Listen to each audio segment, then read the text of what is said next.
Voilà, il est juste. Merci. La parole est à Monsieur Gaby Charroux.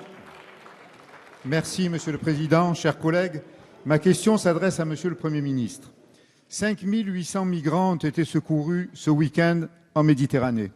Ce drame fait suite aux 800 morts du 19 avril entre les côtes libyennes et l'Italie. Depuis le 1er janvier, plus de 1600 migrants sont morts ou disparus en tentant de rejoindre l'Europe. Et l'année 2014 a vu la mort de 3 279 personnes, transformant la Méditerranée en cimetière. L'Italie a interpellé les pays membres de l'Union européenne, leur enjoignant de se saisir enfin de la question migratoire. Les pays du sud de l'Europe, l'Italie et la Grèce en particulier, sont en effet confrontés à une situation ingérable, sur fond de disparités de plus en plus marquées en matière d'accueil. Cette situation inhumaine soulève un paradoxe, car si l'Union européenne peine à s'inscrire dans une logique de coopération et de solidarité, elle ne se prive pas dans le même temps de faire la leçon à ces mêmes pays pour imposer des politiques d'austérité aux effets économiques et sociaux dévastateurs, faisant fi de la solidarité humanitaire élémentaire. La dette est mythifiée, brandie, dès lors qu'il s'agit de mener une politique de justice sociale, humaine et créatrice de richesse pour le plus grand nombre. Cette situation n'est plus acceptable. Nous avons déposé une proposition de résolution européenne qui viendra en discussion demain. Elle vise à faire la lumière sur les causes de l'endettement, à soulever les enjeux de la restructuration des dettes publiques et des modes de financement de l'action publique pour s'affranchir de la tutelle des marchés. Pour donner un nouveau souffle au projet social européen, il est indispensable de privilégier la coopération sur la concurrence, la solidarité sur les égoïsmes, la fraternité sur la haine. Ma question est simple. Le gouvernement, Monsieur le Premier ministre, est-il prêt en ce sens à soutenir notre proposition de loi? Je vous remercie. Merci, Monsieur Charroux. La parole est à Monsieur Michel Sapin, ministre des Finances et des Comptes publics.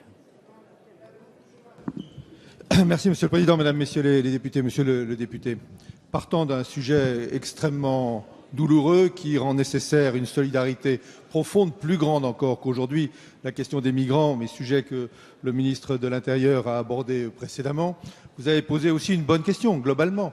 Quel est le degré de solidarité nécessaire entre les pays de l'Europe et tout particulièrement d'ailleurs les pays qui partagent la même monnaie? Puisque nous avons la même monnaie, c'est donc que nous avons aussi des solidarités profondes à mettre en œuvre pour faire en sorte que nos économies se développent, que nos économies recherchent la croissance, parce que c'est bien entendu par une croissance supplémentaire dans chacun de nos pays, dans des conditions différentes, que l'on peut trouver, au fond, la source de ce que nos peuples veulent, de l'activité, de l'emploi, de la rémunération et du bien-être. Cette solidarité, ça ne vous a pas échappé. Elle a existé au cours de ces dernières années, elle continue à exister aujourd'hui. Lorsque l'Irlande s'est trouvée en grande difficulté, la solidarité européenne a été présente et l'Irlande a surmonté ces difficultés.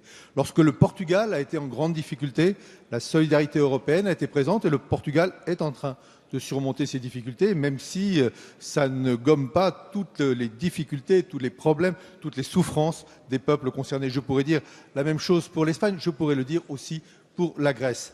Monsieur le député, oui, travailler, comprendre, voir pourquoi une dette publique, celle des États, s'est accumulée et comment faire en sorte que ces pays surmontent le poids de cette dette, c'est toujours utile, c'est nécessaire. Ce n'est pas un débat idéologique, c'est un débat extrêmement pratique et pragmatique. Parce que le meilleur moyen d'ailleurs pour ne pas être dépendant de la dette publique, c'est de n'en pas faire de supplémentaire. C'est d'ailleurs ce que nous souhaitons faire ici aussi en France.